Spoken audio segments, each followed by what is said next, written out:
right color.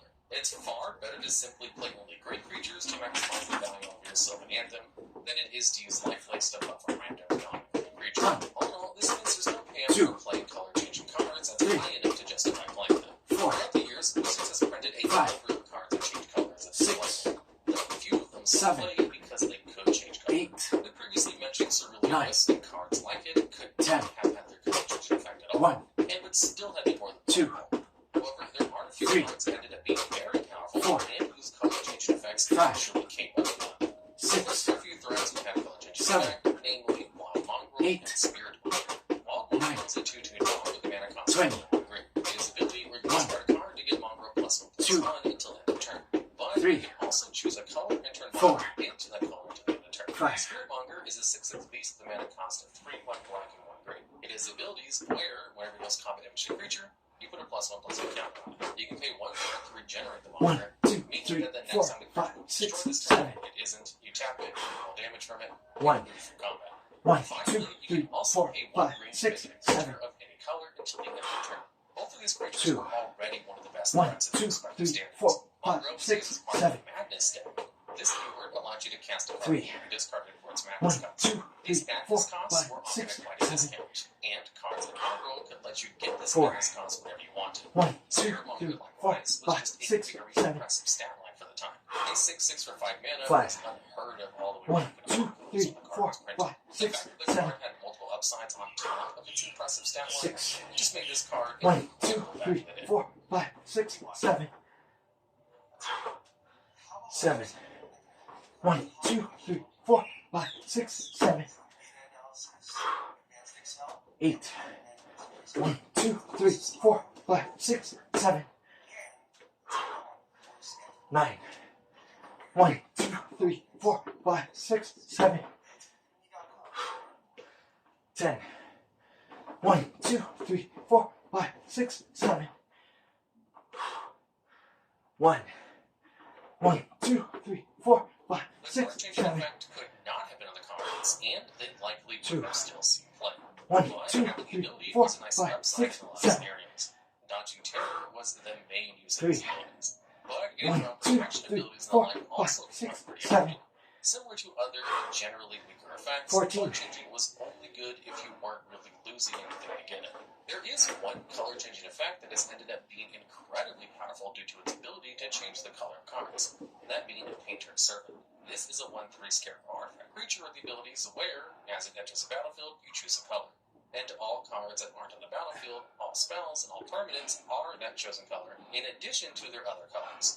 This effect on its own doesn't really do anything, like most color-changing effects. However, it happens to have a perfect partner in Grindstone. This is an artifact that costs 1 mana, and has the ability where you can pay 3 and tap it to make target player mill 2 cards. If those cards share a color, they repeat this process. This can be repeated any number of times. So, if all the cards in someone's deck share a color, a single Grindstone 1, activation 2, will 3, 4, entirely 5, kill 6, someone. 7. A 2-card kill is quite good. So 15. it's not surprising this is 1, the only 2, time 3, that changing 4, colors 5, alone 6, of your 7. opponent's cards has ever been played. These mechanics 60. have been in the game for a long 1, time 2, and 3, have done 4, little 5, that 6, entire 7. time. You'd think they wouldn't make this kind of mistake again, but 17. for some reason, Wizards 1, came out 2, with a 3, new 4, colors 5, mechanic 6, that 7. did anything. In Battle for Zendikar, Wizards released the 18. Devoid mechanic. This 1, is a keyword 2, that 3, made it so 4, that 5, a card 6, was 7. colorless, even if it had a colorless mana in its cost. This 19. was a mechanic that only 1, appeared 2, in Eldrazi 3, Eldrazi 4, Alliance 5, decks. 6, It was 7. sort of the opposite of the color changing and color matters 20. mechanics, and it had many 1, of the same 2, kinds of 3, scorecards. 4, 5, Cards 6, like 7. Intellect could reduce the cost of other colorless spells by 1. 21. Nation Drone gave all your 1, colorless 2, creatures 3, +1/+0. 4, 5, And 6, 7. Forerunner Slaughter can give any colorless creature haste. This 22. was also very similar to 1, artifacts 2, from 3, cards, 4, which 5, had often 6, been 7. quite good. Artifacts are usually colorless, so most 23. of these cards would also run with 1, artifacts. 2, There are a 3, few things 4, left in 5, here. 6, For one, 7. Devoid, like color changing mechanics, didn't 24. actually do anything in game. 1, You could only 2, do something 3, if there 4, were other 5, cards that 6, cared about 7. that color.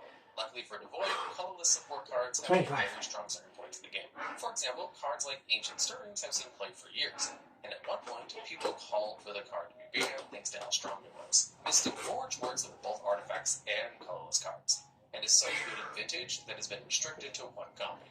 Both of these cards work specifically with colorless cards. Additionally, artifact-focused decks see play all over 1, the place. Affinity and 2, other similar decks have seen play 3, for years in formats. 4, Unlike with 5, color-changing cards, the issue with 6, Devoid wasn't entirely 7, the card's design. There 8, exists a version of the Devoid mechanic that was powerful and 10, likely remembered fondly. 1, So, where did things 2, go wrong? The main 3, issue ended up being 4, confusion.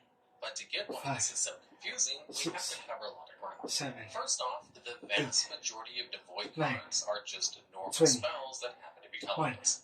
Void Shatter is a 2, counterspell that exiles 3, the target counters. 4, Fountain Feeder was just a 2-mana 25, death creature with a mana sink on it, and Flying Tendrils was just a Drowning Sorrow effect with an exile attached to it. We can go on, but the point is that a majority of the Devoid spells didn't interact with each other in any 2, meaningful way.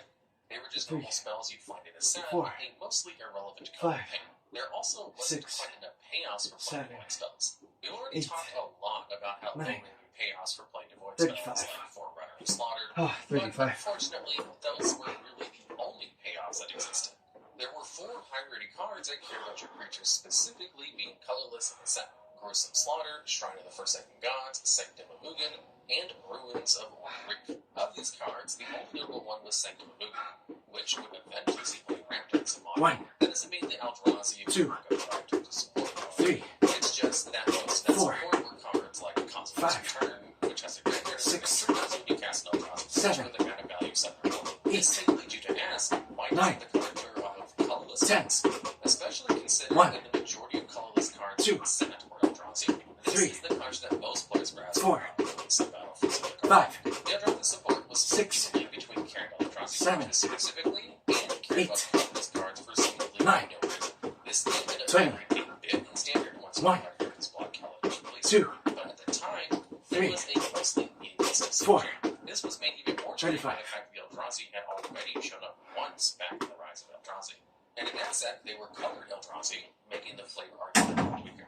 The end result was a keyword that didn't affect gameplay 1, 2, didn't 3, denote the 4, boundary of a 5, specific archetype, 1, and didn't 1, need to 2, exist 3, because there 4, was already 5, a way to tie all the cards 2, together. 1, 2, This 3, led 4, most of the players 5, to question why 3, Devoid was 1, not 2, set at all. 3, From 4, a design 5, perspective, this 4, is also a 1, strength 2, disadvantage 3, 4, because it 5, increases the amount of 5, information players need. 1, 2, 3, 4, The 5, Eldrazi and Battle Block 6, were already 1, all 2, over the 3, place. 4, They cared 5, about exiling 7, and 1, unexiling 2, cards, 3, cared 4, about making a ton of 5, mana and being 8, huge, cared 1, about 2, producing 3, crazy 4, silent tokens, 5, and also 9, introduced a new 1, mana 2, symbol 3, with 4, colorless symbols. 5, Adding a 10, fifth mechanic that 1, tried to 2, create a 3, set 4, block just 5, left them feeling 1, messy and all over the 1, place. 2, You can 3, redesign 4, the set 5, with Void remove 2, all the cards that 1, care about 2, colorless 3, cards, caring 4, about 5, Eldrazi instead, 3, and almost 1, nothing 2, else. 3, It felt 4, like Wizards 5, added text to 4, cards purely for the 1, sake of 2, it. 3, To draw 4, even more 5, attention to how 5, different the Eldrazi 1, were 2, from 3, inhabitants of 4, Zendikar. 5, However, I think 6, players would have been 1, able to 2, figure it out 3, without 4, the keyword 5, despite just 7, looking at the art. 1, 2, 3, Possibly the 4, fact they were throwing 5, cards with names like Gruesome Slaughter. While the 18, mechanic was weak, it wasn't just this weakness that made it notable. It was how confused and out of place the mechanic felt that ultimately left players disappointed in the mechanic. Despite Devoid not tying any sort of deck together, there were a lot of cards with Devoid that were strong. They were just all played in completely different decks. One group of Devoid cards that saw them play together were Catacomb Sifter, Blister Pod, and Smothered Abomination. Sifter is a 2/3 for 1 black and 1 green. And it has the ability where, when it enters the battlefield, you make an Eldrazi Scion token, which you can sacrifice to add a colorless mana. It also has the ability where whenever a creature you control dies, you scry 1.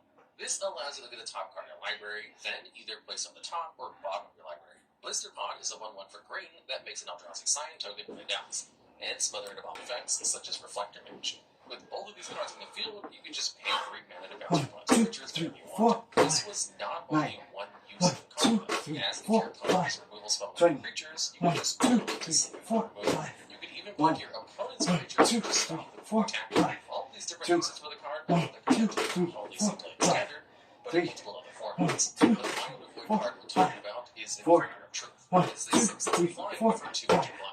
However, it has the massive downside where, when it enters the battlefield, you exile your library.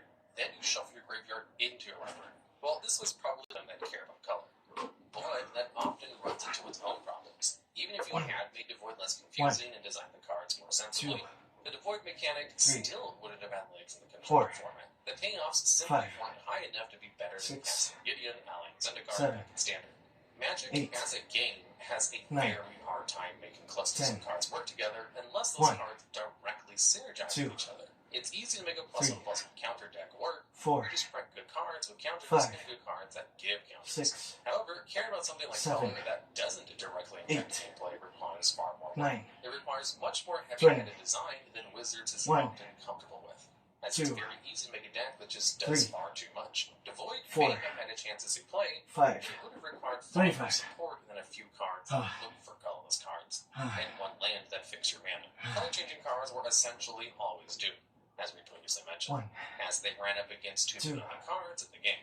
3, Over time, Wizards has moved further 4, and further away from mechanics 5, that care about color. Protection 6, from colors has become more and more 7, rare over time, and abilities 8, like Intimidate have slowly been 9, phased out. These cards make matches 10. feel arbitrary, Whoa. randomly punishing players for That's happening to 35. choose a certain deck. But this shift in design makes these types of mechanics even less likely to work. While we may see more cards casually, and this is when we start to run into problems. You'll have some guy show up in a t-shirt and a pair of 1, shorts. You'll have another guy show up in 2, jeans and a hoodie. Another guy casually 3, walk down with a pair of chinos. And of course, 4, you've always got Mr. Fancy Pants in a 5, sports jacket and a polo. And then, of course, 6, you've got someone taking it to an extreme, 7, just wearing their pajamas. Now, technically 8, speaking, all those outfits are 9, actually casual, except for the pajamas. 10, That's loungewear. They should 1, stay at home. But seriously, that's the problem 2, with casual dressing nowadays, is it 3, has come to mean so many 4, things. So all this begs an answer 5, to the question, how does a man dress 6, casually and look good? 7, Is there an art to dressing 8, casually and how not to be 9, overdressed? The answer, gentlemen, 20, is revealed in today's video. 1, 2, 3, 4, So when it 25. comes to looking good with your casual style, there are 3 rules that you have to know. So the first rule I want to talk about is setting the standard. Setting your standard. Because here's the deal, guys. You can dress in any way you want. We live in a country that you've got that freedom. 1, But with this freedom comes the responsibility of you taking it upon yourself to set 2, your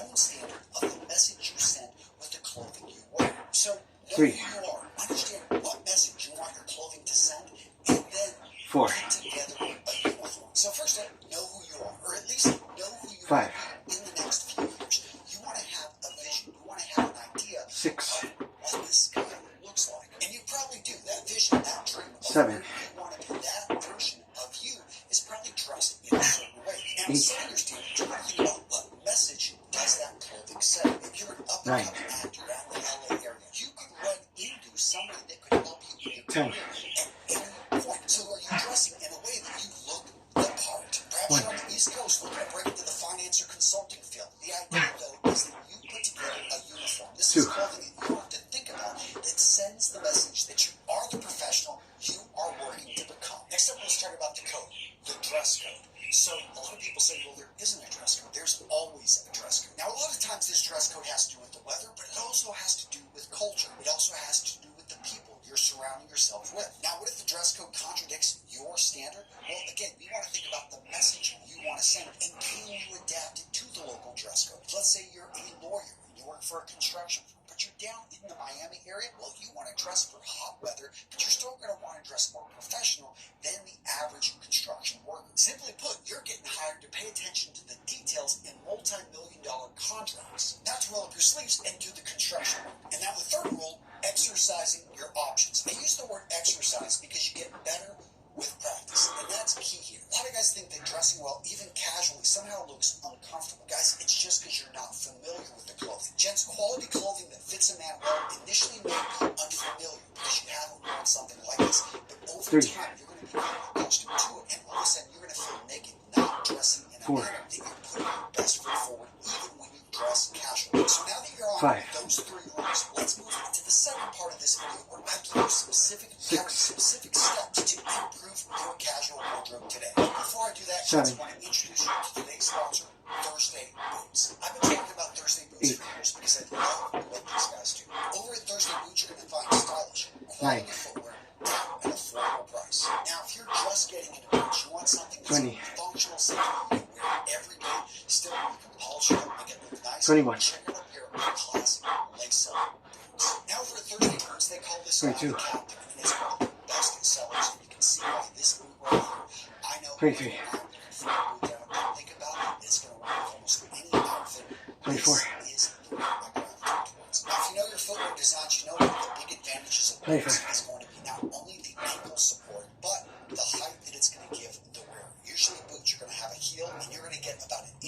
inch to 1.5 inches of additional height. And a big part of that is function. Boots have the additional height so they can keep you out of the muck, and you want to make sure you get the right sole that's going to give you traction, whether you're walking through the city, you're walking out in town, or you're commuting to work.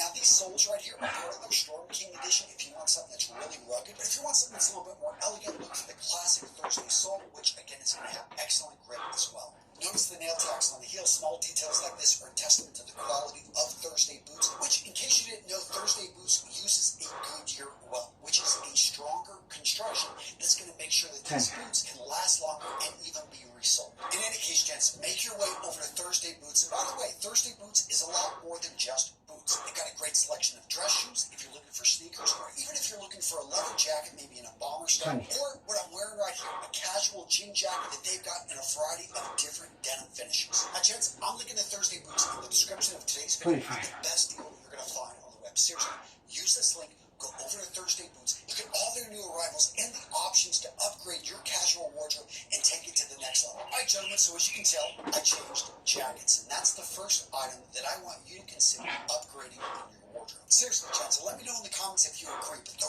right jacket can totally transform your look. Now, if you've watched enough of my videos, you guys know that I think jackets do so much for a man's physique. They build up the shoulders, they can slim up the silhouette, they basically make the arms and the hands look a little bit larger. And this, by the way, assumes that the jacket fits you. In fact, every item I'm going to talk about here, I'm just going to, I've talked about it enough on the channel. Buy clothing that fits you. Even if it costs a little bit more, it comes from a designer brand.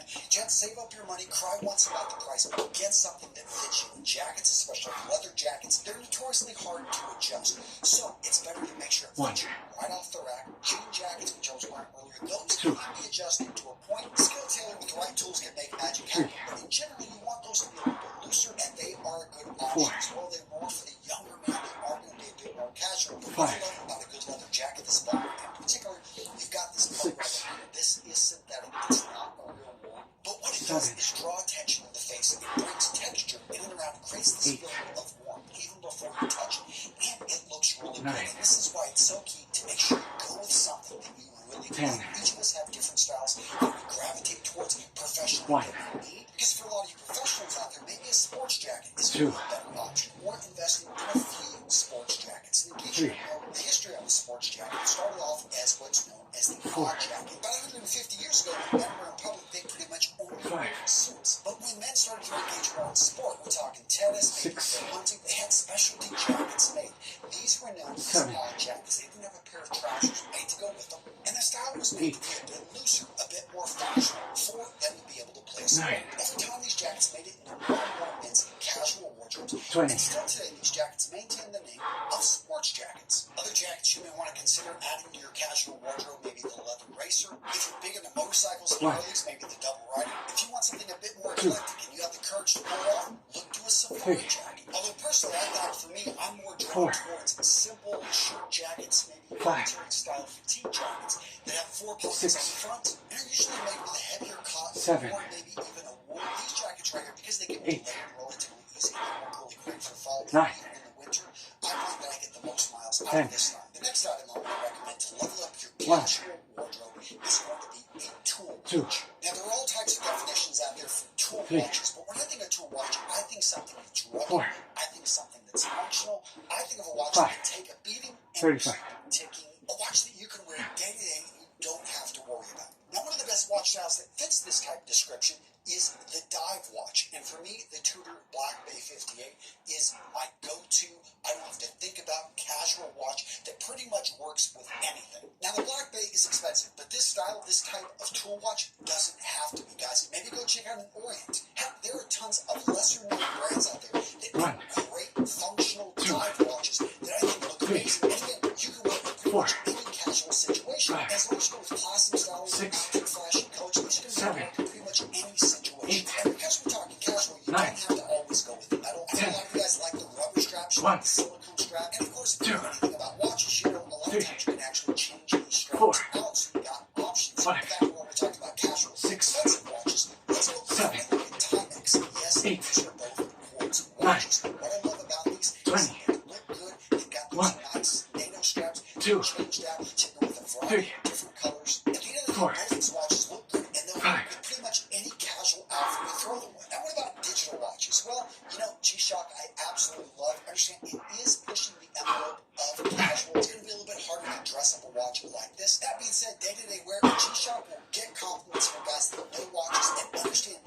rugged and tough these watches actually are. Oh, and not all G-Shocks are made out of plastic. Some of them, let's just say, are a little bit higher end, absolutely beautiful. And because of the size of these watches, people will notice. And of course, you don't have to go with an oversized watch. Instead, go for something that you like the style of, something that you just simply looks great, of course, tells an accurate time, and gets the job done. But most importantly here, upgrades your casual style. Now, the next item on this list is probably one you didn't even notice until you get up close. Look at the texture right here in this shirt.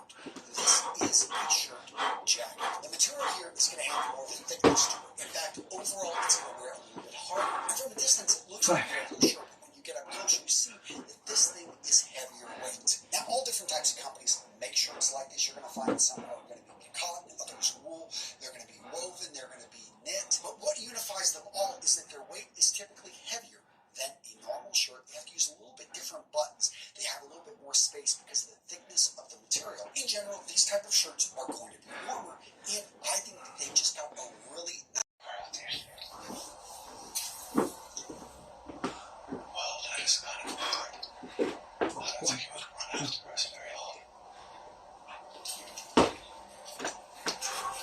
It's a ladder to get up 6. It's a pride in line of the view of the dog. I mean, the dog is literally like on the tracks. The part of the ladder is on. 7. I saw the guy walking in and out. He's an old man.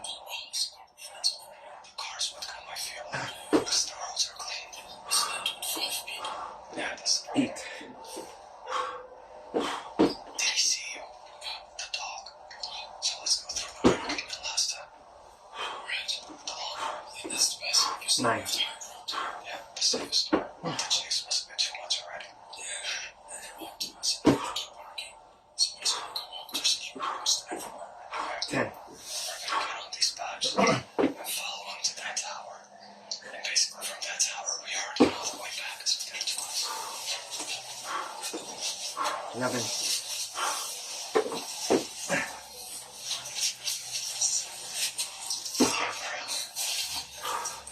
Oh, what the hell? All So. those sparks up there.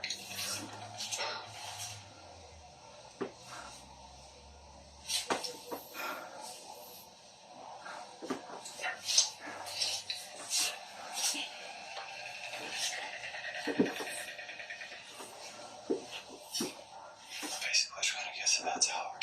And from there we know the way back.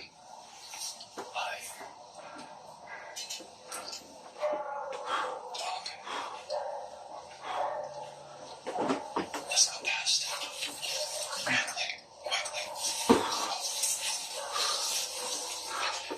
Quickly. 13. Just forward. Yeah, I guess if there's no way then. 14. There was somebody on the intersection, some dogs now. I saw 2 dogs moving around. I saw 3. 15. This technically leads the same way. And we don't need to go to the ground. If we go back through the exact same way, then we need to get 16. but through this side, we need to go to the ground. I believe so. 17. Okay, we gotta pull the light. This one's really close, and I think we heard those from that 18. direction. Yeah, somebody's definitely in there. There's a light in the window. There's a little walkway, so let's not even go down. Let's just continue through that. 19.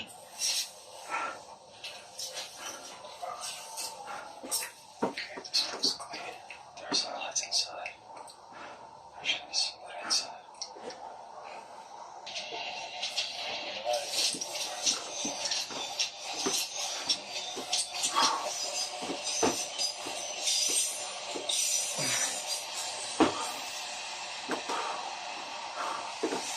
20.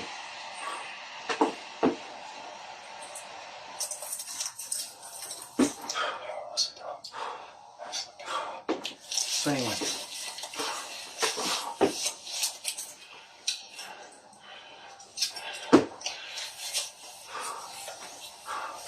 22. Back to the big building with a lot of metal on top. 23.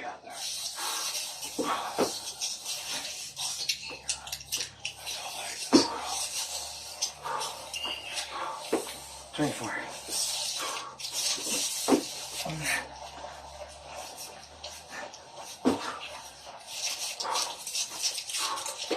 25.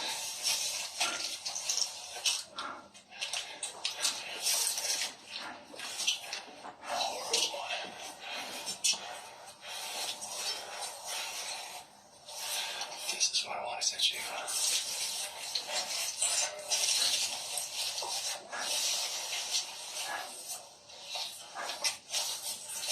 10.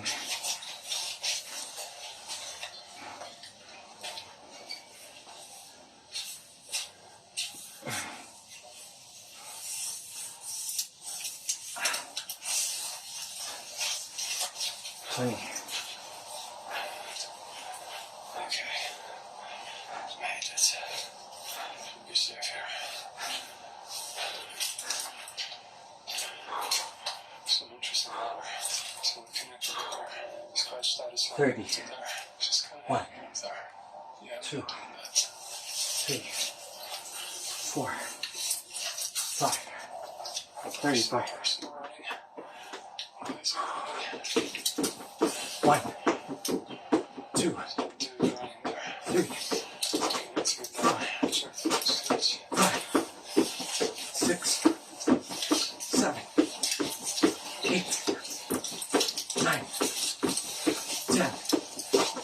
1, 2, 3, 4, 5, 6, 7, 8, 9, 20. 1, 2, 3, 4, 5.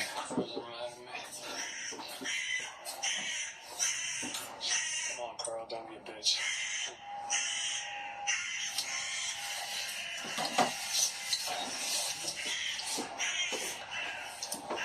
Taking photos for the past 10 hours or so. The sun's basically down. The crows moved away and the storms collected all around me. It's their evening spot, I guess. 2, They're just vibing, keeping their distance from me, but they're not really. 3, The numbers. Maybe I should be thinking about it. 4, 5,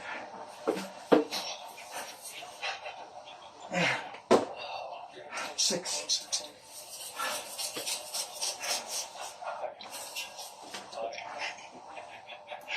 Two are coming my way. Cold bill something. Start running now.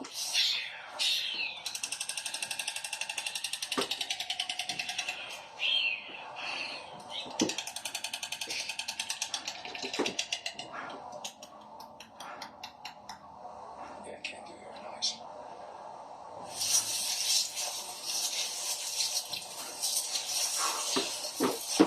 Time to skedaddle. 7, 8, 9, It's bad life right there. The closest one. 10.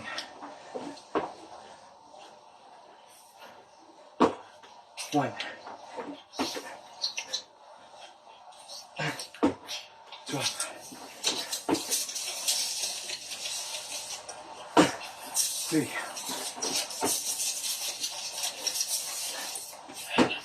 4, 14.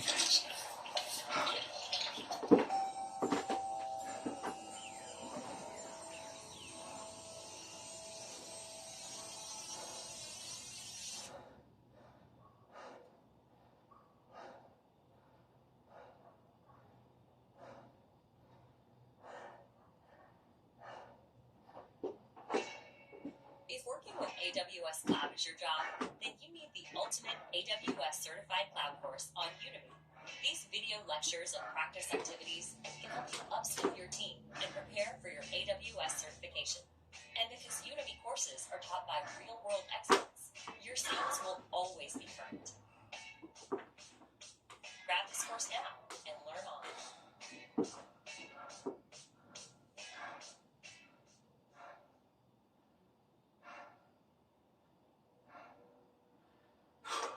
Do you need more power, more control? Then you need 15. VPS hosting from Hostinger. More storage, more memory, more security, bandwidth, 16. Get more of everything you need. Pay less than you'd expect. Go to hostinger.com 17. and get more. 18. The 19. whole world, and especially Instagram, makes you think you should be better. Do more, be more, 20. have more, and then you'll be happy. But what if this approach is wrong? In my experience, life responds to courage most of all. And the rest of self-improvement is usually just masturbation in disguise. Here's why. I felt sorry for guys packed into gyms, trying to look like how Calvin Klein or Tommy Hilfiger said they should. That's what man looks like. Self-improvement is masturbation. Self-destruction.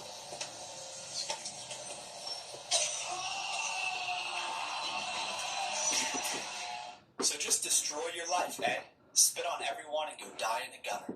Is that the heights of philosophical wisdom? Well, not quite.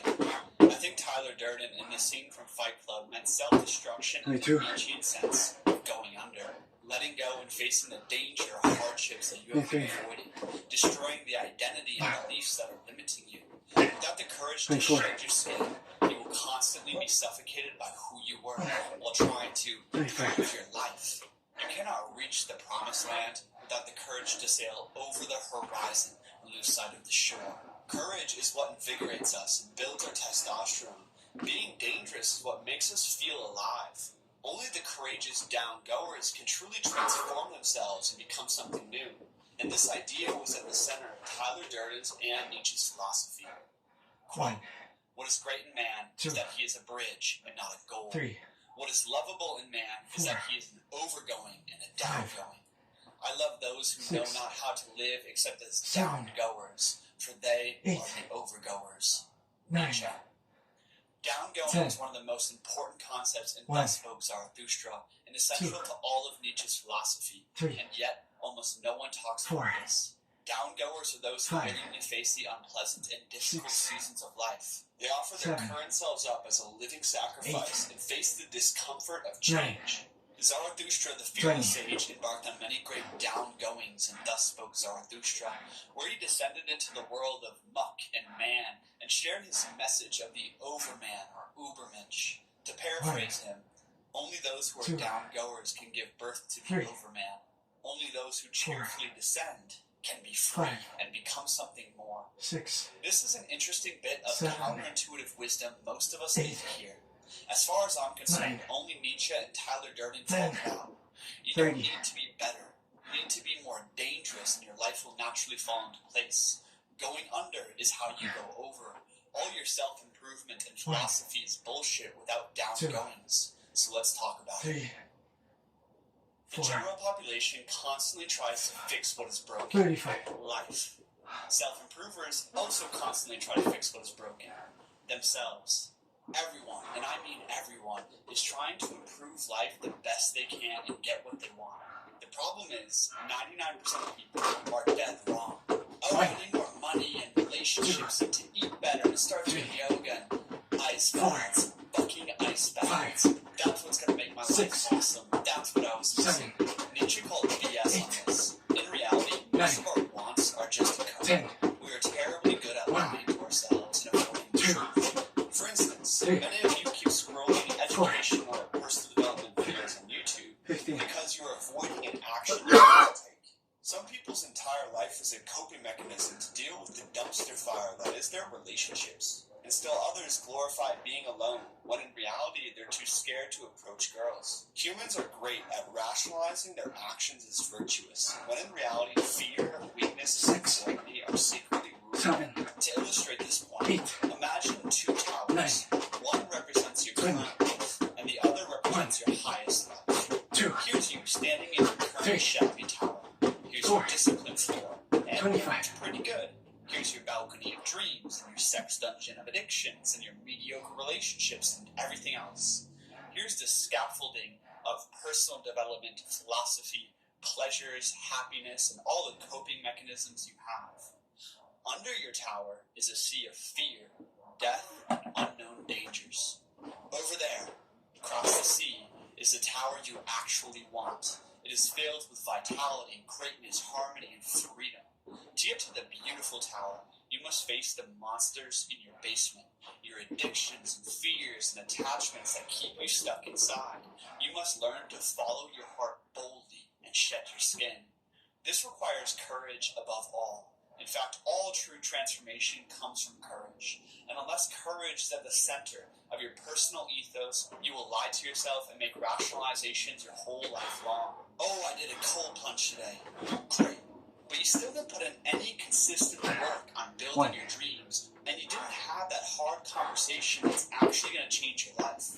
Improvement brings diminishing marginal returns. For instance, if you've never gone to the gym before, going to the gym can radically change your life. But the impact on your overall physical and mental health slowly plateaus and no longer increases anymore.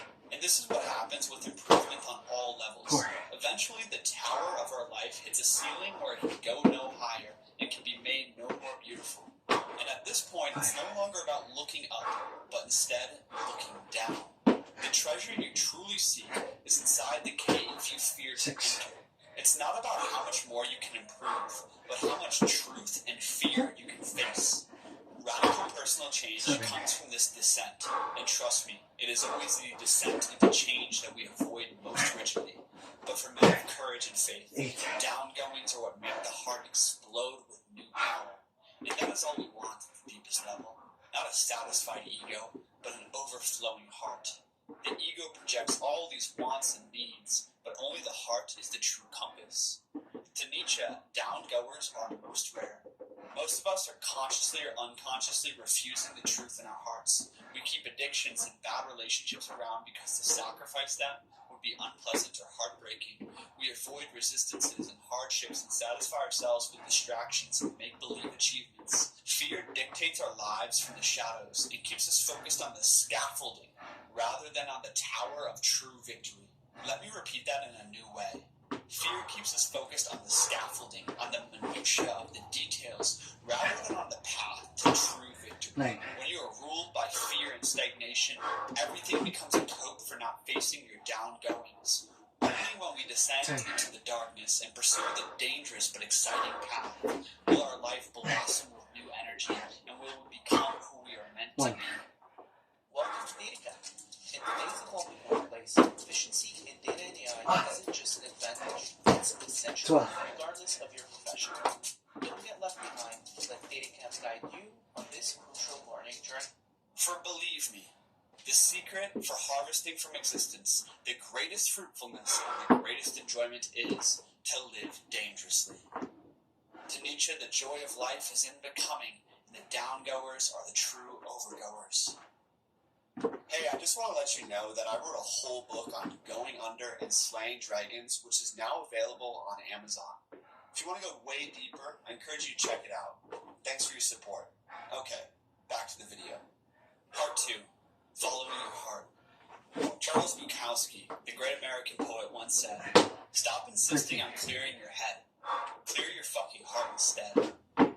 Maybe you want more peace and spiritual growth. Admirable. 14. But instead of trying to meditate more, first look into the fear that is keeping you stuck. What is your heart telling you? 15. People constantly disobey their heart, and as a result, their mind is chaotic and life is dull. These people try to fix themselves, or even worse, escape themselves, instead of sacrificing themselves. This is like constantly trying to repair a tower that is broken at the base. You must be willing to die in some way if you wish to be reborn. Otherwise, you are just a snake trying to grow within too small of a skin, and soon you will suffocate. Downgoing is the secret.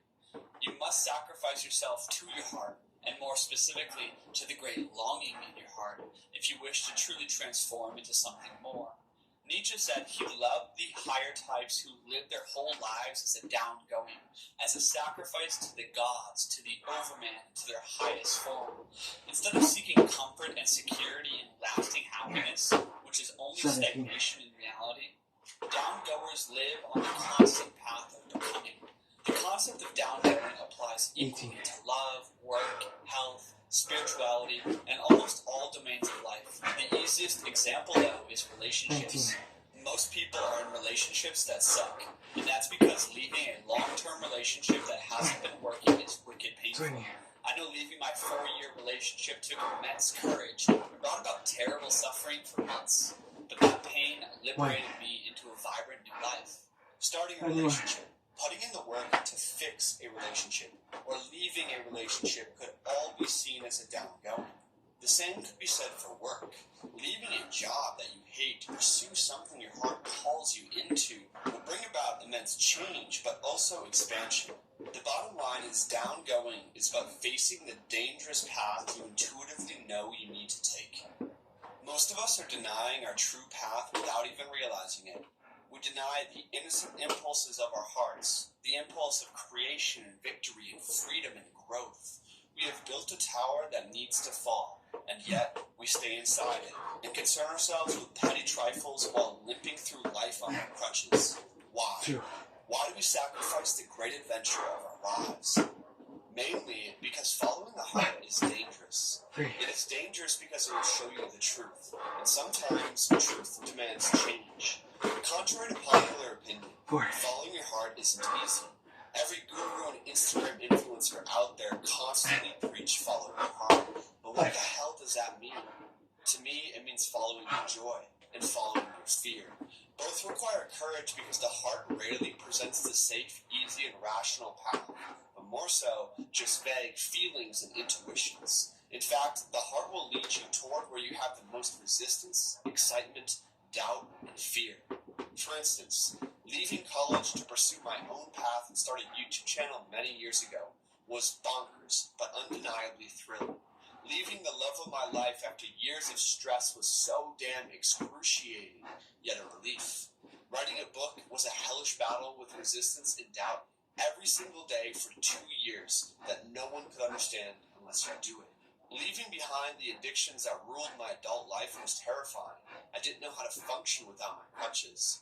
All of these events created enormous downgoings in the Nietzschean sense. A season of pain and hardship and loss. But my heart demanded each act of courage for some unknown reason. To do otherwise only made my life worse and more miserable. A season of transformation is always indicated by a turmoiled heart. And let me be clear, the heart will lead you through hell, but that's how you reach heaven. This sentiment is an echo of some of my favorite excerpts of my book. Quote, "This is the secret of rebirth. When the heart starts singing, stop thinking and follow it. The mind can deceive you in every way imaginable, but the heart does." Lord, thank you for being with us. Always. You are faithful to us. You protect us. No matter what's going on. No matter what we're up to. You never leave us. You never forsake us. Thank you for your faithfulness, Lord. In Jesus' name, amen.